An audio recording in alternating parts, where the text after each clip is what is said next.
नामस्मरण केल्याने देव भेटेल असं काही नाही, पण मागे पुढे उभा राही संभाळित आलिया आघात निवाराया. मागे पुढे सदैव उभा राहील देव आपले आलेले सर्व संकट सर्व अडचणी. देव उभा मागे पुढे उगवी कोड संकट, उगवी कोड संकट, उगवी कोड संकट. देव उभा मागे पुढे उगवी कोड संकट, उगवी कोड संकट, उगवी कोड संकट. देव उभा मागे पुढे, देव उभा मागे पुढे, देव उभा मागे पुढे, देव उभा मागे पुढे. देव उभा मागे पुढे उगवी कोड संकट, उगवी कोड संकट, उगवी कोड संकट.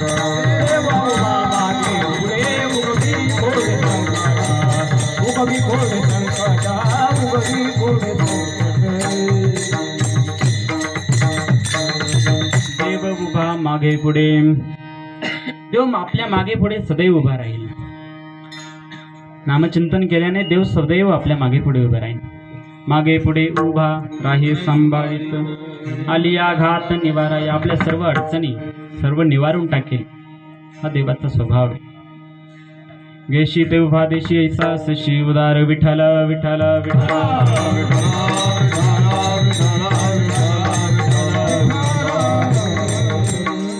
एकाने बाबा वन विभागाचा जो लिलाव असतो तो घेतला.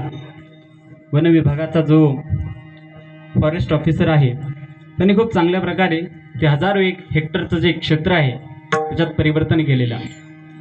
सर्व ज्या क्षेत्रामध्ये आहे काजू बदामाची झाडे सफरचंदाची वेगवेगळ्या फळांची झाडे लावली आणि तो जो निलाव आहे तो अशाच एकाने विकत घेतला. निलाव विकत घेतला त्यांनी सर्व काजू बदाम फळं जे असतील ते सर्व तोडून घेतले आणि त्याच्या असं लक्षात आलं की पाण्याच्या पुरवठ्यामुळं ते फळांच्या शेजारचे जे झाडं आहेत त्यांच्या पाण्याच्या पुरवठ्यामुळे शेजारचं जे गवत आहे ते पण खूप वाढलेलं होतं. मग त्यांनी मजदूर लावले आणि सर्व गवत कापून घेतलं. जवळपास 5 लाख पेंड्या निघाल्या. त्यांनी सर्व एकत्र बांधल्या आणि आपल्याकडे त्याला वळई म्हणतात, वळई उभारली. आता मला सांगा, तुमच्यासाठी एक प्रश्न आहे, त्या 5 लाख पेंड्यांना जाळायचं असेल नष्ट करायचं असेल तर किती काड्या लागतील? तृणाग्नी वेळे समरस झाले, तृणाग्नी वेळे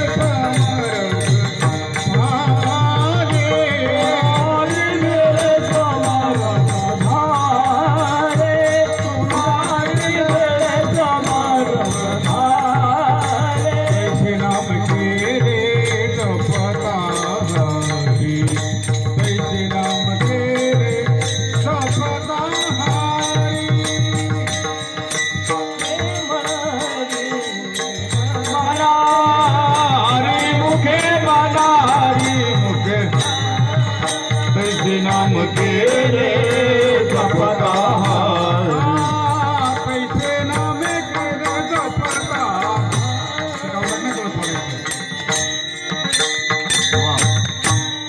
तृणाग्नी मेळे समरस झाले तैसे नाम केले जपता हरी. त्या 5 लाख पेंड्यांना जाळण्यासाठी किती गाडी लागेल? एक गाडी ना, बरोबर आहे.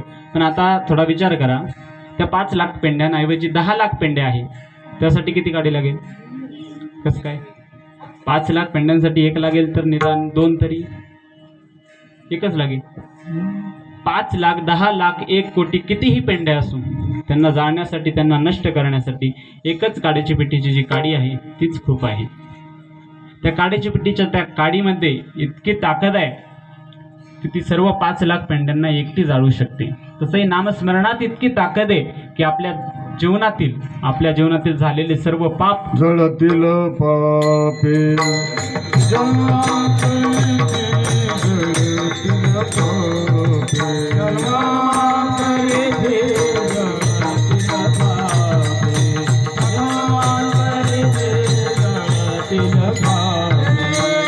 नाम संकीर्तन साधन पैसोपे, संकीर्तन साधन पैसोपे, नाम संकीर्तन साधन पैसोपे, नाम संकीर्तन साधन पैसोपे.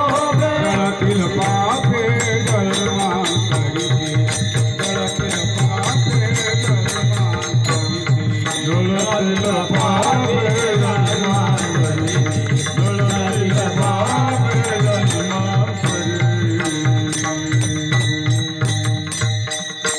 नामसंकीर्तन साधन पै सोपे, जळतील पापे जन्मांतरींचे.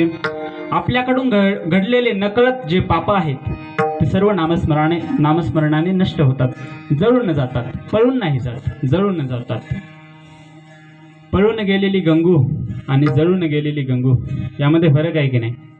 पळून गेलेली जी गंगू आहे ती पुन्हा येईल, समजूत घातली तर ती पुन्हा येईल, संसार करायला पुन्हा येईल. पण जी जळून गेलेली गंगू आहे ती पुन्हा येईल का? नाही. नामसंकीर्तन साधन पै सोपे, जळतील पापे जन्मांतरींचे. सर्व पाप नष्ट होतील. तुम्ही म्हणाल मग गंगेचं स्नान केल्यावर तरी पाप नष्ट होतात की? पण हे चुकीचं आहे. गंगेचं स्नान केल्यानंतर पाप जरूर नष्ट होतात, पण ती अज्ञातपणे घडलेली जी पाप आहेत ती घडलेली पाप गंगेचं स्नान केल्याने दूर होतात. जे ज्ञातपणे घडलेले जे पाप आहेत ते गंगा नष्ट करू शकत नाही. तर उदाहरण द्यायचं म्हटलं, विठ्ठल विठ्ठल विठ्ठल विठ्ठल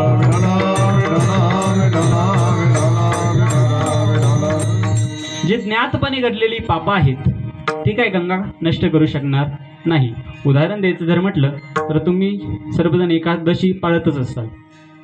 एकादशी पाळतात की नाही? एकादशी व्रत जे नर करती भोजन, श्वान विष्टे समान अधमजनती एक. श्वान म्हणजे कुत्रा, कुत्र्याच्या विष्टेसारखं. विठ्ठल विठ्ठल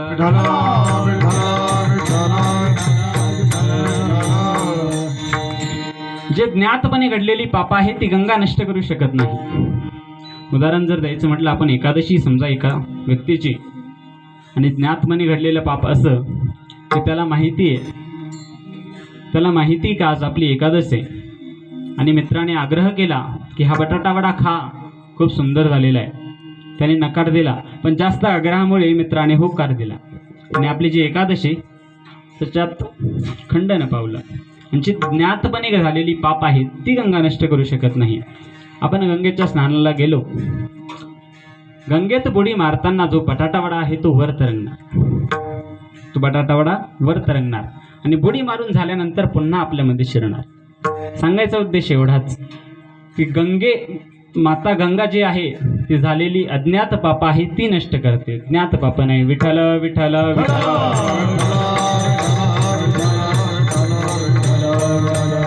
मन संकल्पाची पापे, मन संकल्पाची